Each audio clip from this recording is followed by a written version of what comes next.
morning, everyone. We will be going through the theory for part 1 of Unit 10 today. I've gotten you all to do an assignment first to give you a little bit of understanding before we start off the unit. Quite a number of you have asked questions, and I will answer them as we move through the lessons today. This lesson may be a bit long, so do pause to take a break if you need to. We will be going through these 6 different areas in this lesson.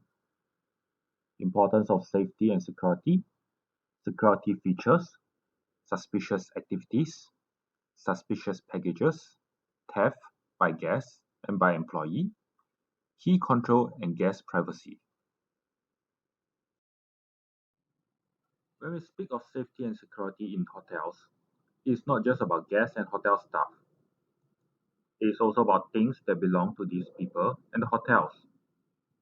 In my first question to you in HBL Lesson 3 assignment, I asked, why do you think safety and security of a hotel are important? All of you are able to come up with some of the answers to that questions. That's good. When someone chooses a hotel, aside from the price, facilities, cleanliness, and location, safety and security are important factors as well. Would you want to stay in a hotel where there are thefts, fights, fires happening inside every now and then? Probably not. So you will choose a hotel where you will feel safe about yourself and your belongings. This is especially true when nowadays people travel with more valuable items, for example, smartphone, laptop, and tablet. When a guest feels safe in a hotel, it will lead to his satisfaction, and likely he will return to or recommend the hotel.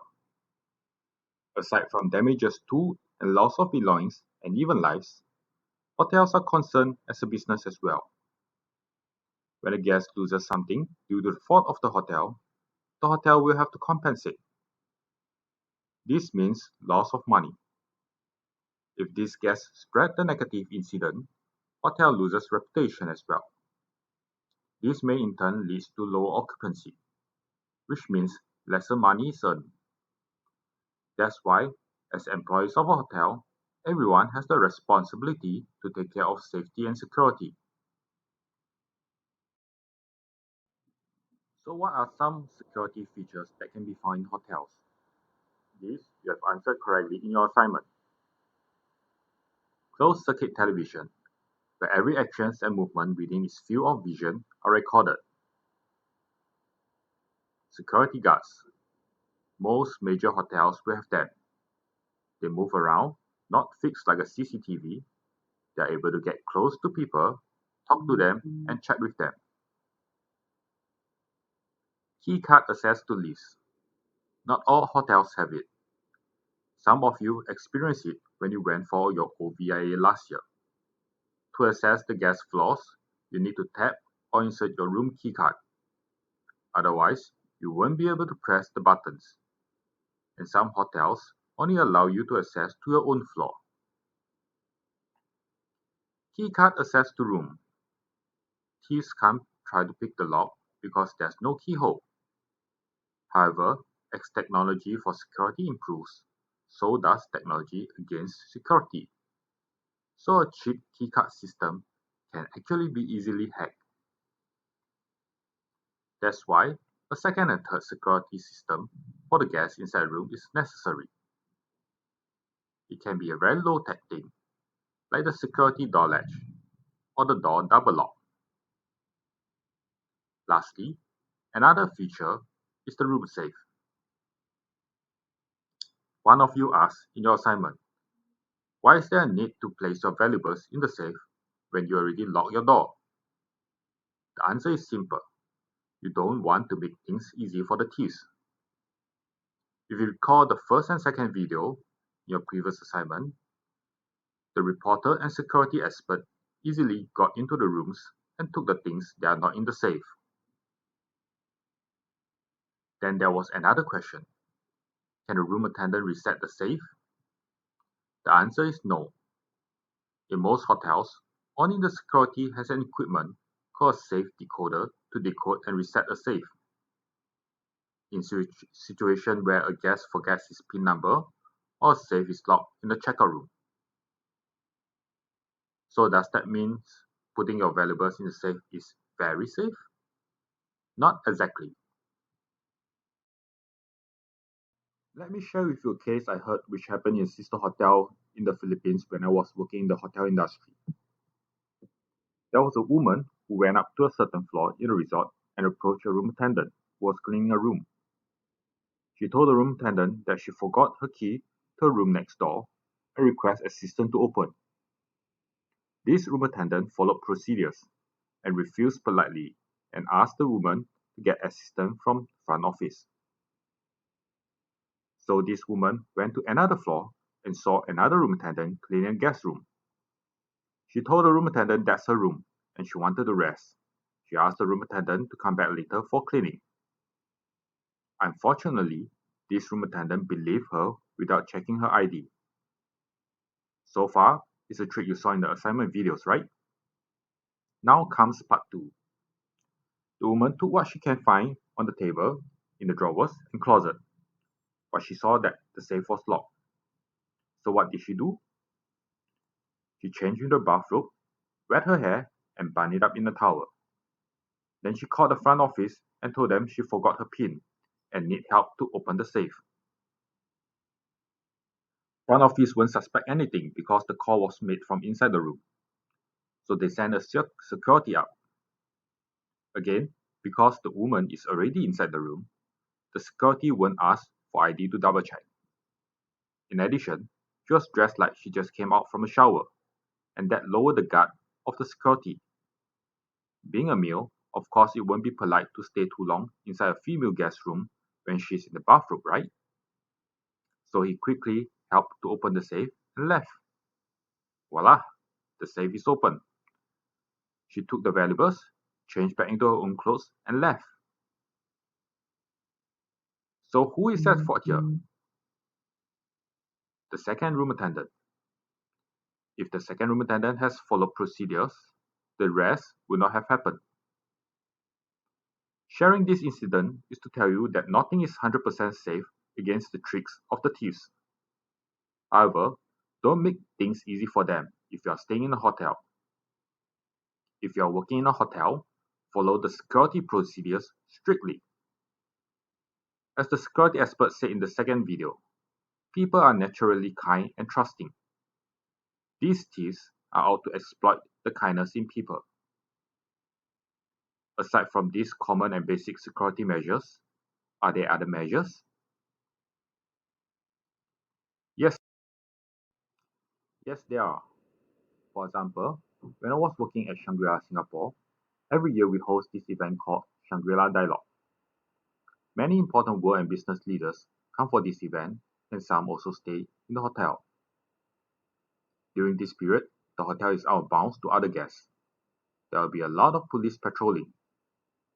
At our driveway, we will put down a curtain to block the view. Block the view against what? Snipers. Metal detectors are also set up at the lobby. Even the back of house, if you are accessing near the banquet kitchen or banquet hall, you also have to pass through metal detectors. When I went Myanmar for holidays 2 years back, every guest entering the hotel has to pass through a metal detector. That's because there were bombing incidents around that time.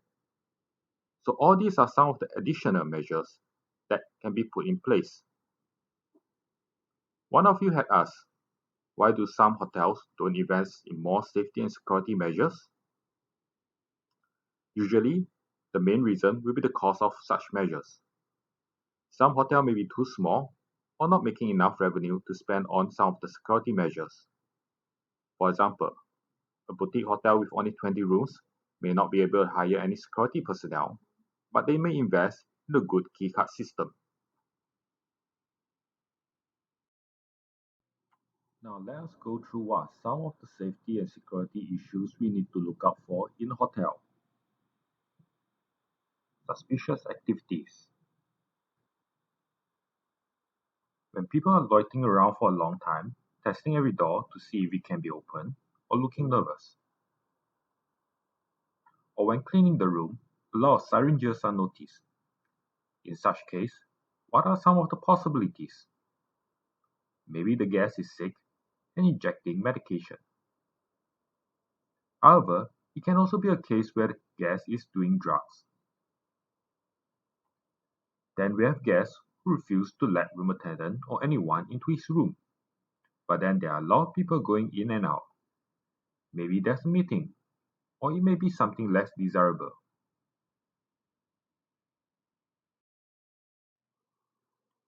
Here, I like to relate an incident when I was working in Shangri-La, Guangzhou in China. Our hotel is situated next to a very big exhibition center, even bigger than our Singapore Expo. So our hotel actually have very high occupancy when there are major exhibitions or events there. Every year, there will be a beauty fair, and our hotel receives quite a lot of guests staying, mainly the exhibitors. There was one year when a room attendant noticed a lot of different people going in and out of a particular room.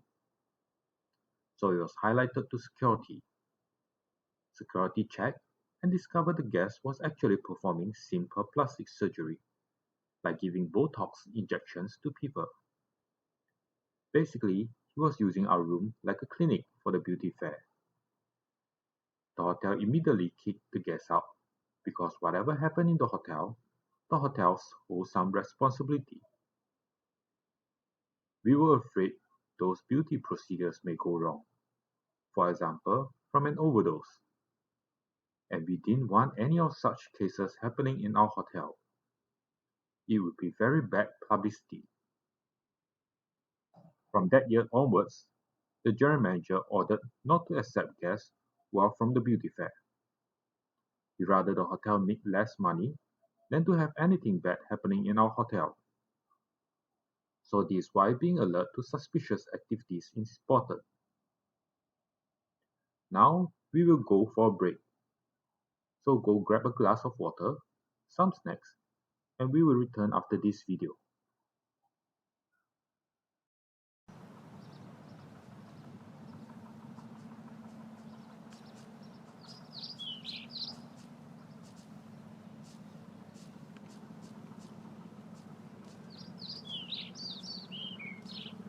Pause.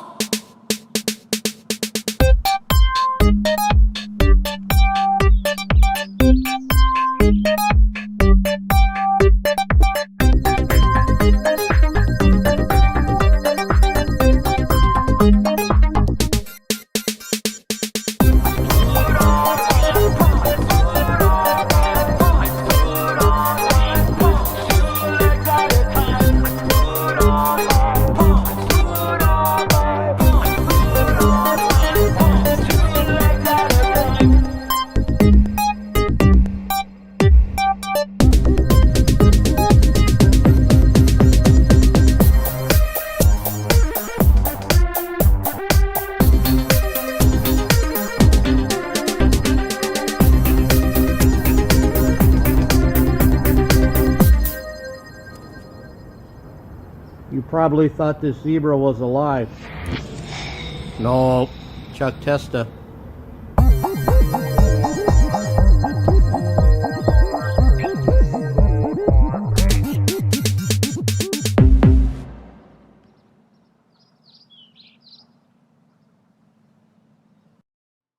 Welcome back. Before the break, we spoke of suspicious activities. In this slide, we will touch on suspicious packages. What is a suspicious package? A box or a package along a corridor or in the corner of a room where normally there's nothing, and looks unattended, meaning to say it looks as if someone has forgotten about it or doesn't belong to anyone you can see around you. What do you do if you feel that a package looks suspicious? Don't touch the item. It may be something innocent, like a bag of forgotten luggage. It may also be something dangerous, like a bomb. The thing you have to do is to report to the security. Security will follow the proper procedures of checking the items. Recall the scenario of an abandoned vehicle and bag in the assignment video, If you see something, say something. Remember, suspicious activities and suspicious packages may or may not be performed by people who look suspicious. Real life is not Hollywood. Bad guys don't always have a scar on their face, look angry or dangerous, or show their bad intentions. Some criminals look normal, and they are confident people, like the woman who entered a guest room and got security to open the safe. That's why it is the responsibility of every staff in the hotel to look out for suspicious things happening. Next, we have theft by guests. This can be one guest stealing from another, and it can also be guests stealing from the hotel. Taking things like soap, shampoos, pens, and even tea bags in the room are not considered stealing, because these things are for the guests to use anyway. It may even be a form of marketing, as their logo are on some of these items. However, if the guest starts packing pillows, towels, kettle, hairdryer, artworks, things like that, it's called theft.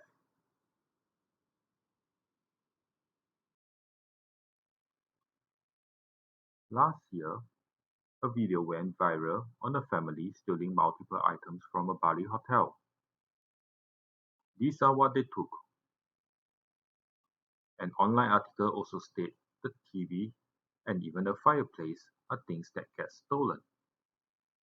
The article cited a survey which shows that even theft of mattresses went up by 35%. I wonder how do they even get it out?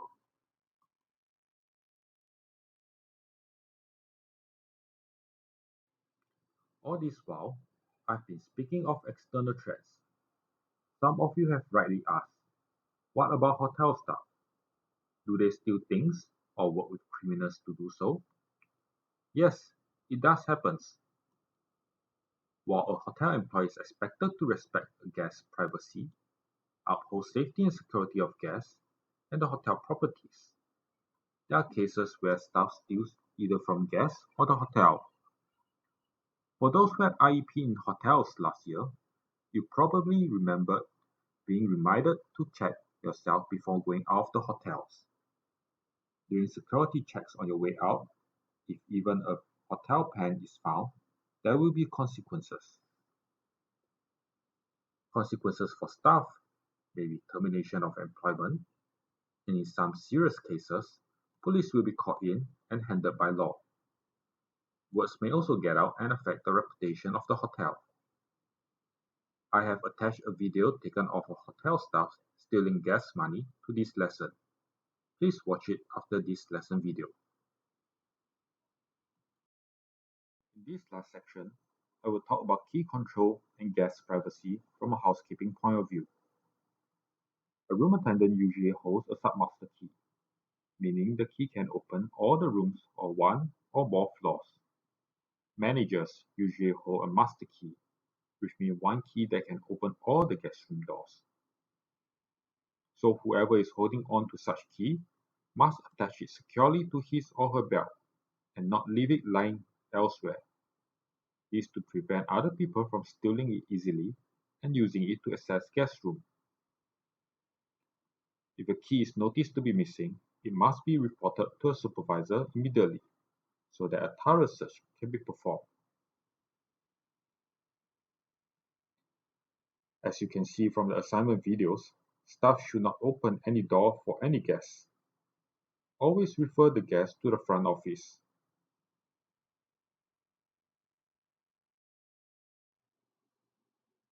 Room attendant has some information of guests in his report.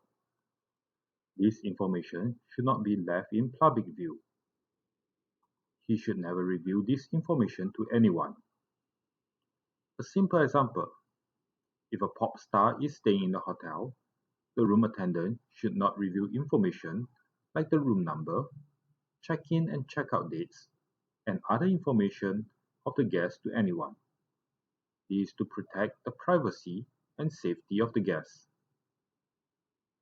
Room attendant upon exiting guest room Must ensure that the door is firmly closed by testing it before leaving. While many hotels have the auto door closer, sometimes it does not close the door firmly. This will be the same advice I would give you when you stay in a hotel. Check your door is firmly closed before moving off. Now we have completed part 1 of Unit 10. While what I've presented relates to the hotel, most of it is equally applicable regardless of which industry you will work in the future. Thank you for listening to this lesson till the end. Please complete the quiz for this lesson and have a wonderful day ahead.